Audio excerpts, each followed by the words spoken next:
Hey guys, today we gonna recap horror movie called Captivity. Enjoy and don't forget to subscribe. The film opens with the torture of a young man, whose face is covered, two tubes are inserted into his nose, and, via a foot pump, a greenish fluid is pumped in through one pipe, causing blood to pour out through the other. The man's captor then kills him with a large hammer. Jennifer Tree, Alicia Cuthbert, a young fashion model and cover girl, had captured the attention of photographers and, for better or worse, the public at large. On an evening out alone, Jennifer is stalked and drugged.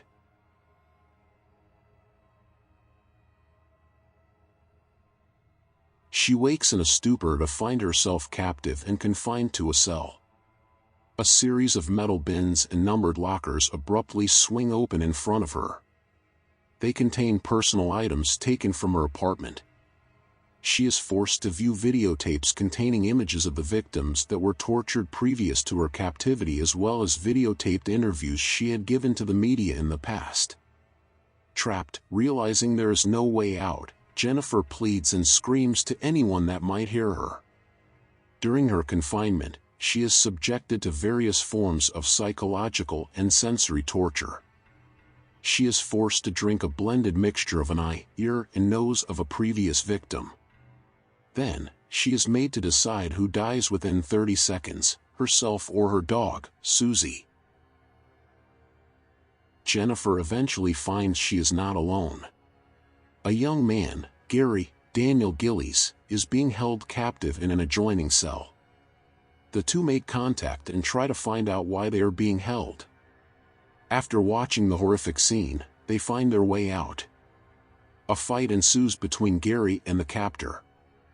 Ultimately, Jennifer is drugged once again and wakes up confined to a torture chair with Gary.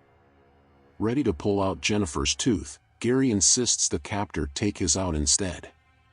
After a moment of consensual sex, Gary awakens to find Jennifer, who has been drugged once again. He takes out a key to an adjoining cell. A tape is shown where a woman lying on her bed with cigarettes and pills scattered everywhere is apologizing to her son for touching him. The boy then repeatedly stabs his mother several times, killing her. He then snaps a picture of his dead mother. In a little corner, glancing at the photo, a smirk appears on his face. Meanwhile, Gary's key opens a door into a house, revealing that Gary and his older brother Ben, Pruitt Taylor Vince, are actually the captors. Gary joins Ben in the kitchen where they make sushi. Gary tells Ben that he is falling in love with Jennifer. Ben strikes Gary and says, "Play them, don't play with them." Ben then puts something in the fridge. When he turns around, Gary stabs him. Gary then watches the same tape of the woman lying on the bed that was shown earlier. The boy stabbing his mother is revealed to have been Gary looking at a smirking Ben. After the tape, Gary is seen reviewing a series of pictures in an album, and then there is a knock at the door. At the sound of knocks, he quickly rushes and puts the albums in a cabinet. Gary tells them that his brother is not at the house. The detectives enter the house, getting comfortable and asking to watch a big sports game on TV.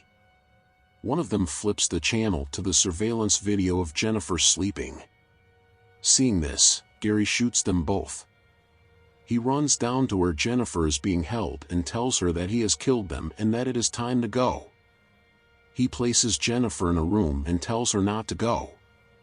One of the detectives, not dead after all, jumps out at her, but she bashes him with a bat, believing him to be one of her captors. Jennifer then discovers the ajar cabinet and begins viewing the albums. Gary is in all of them. While looking through albums, Ben, also not yet dead, jumps out at her. However, Jennifer finishes him off by stabbing the knife more deeply into him.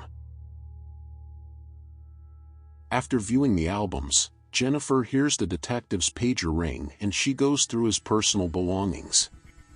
Gary is seen recording Jennifer and claims she belongs to him and will help her clean the mess up. She tricks him and sprays ammonia in his eyes before running off. On her way she cuts a series of wires and electrical cords, preventing doors, code entries, and lights from working. Jennifer picks up a flashlight and the gun used on the detectives. She does not know how to use a gun, and fails to cock it. Gary then throws her on a bed and points the gun at her face, explaining why the gun had not fired, while firing a round into the ceiling to demonstrate and terrify her. She kicks him in the groin and retrieves the gun from him.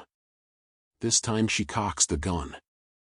Instead of then shooting him in the head, she shoots him in the groin, and says thanks to him. She then shoots him in the heart and exits the room.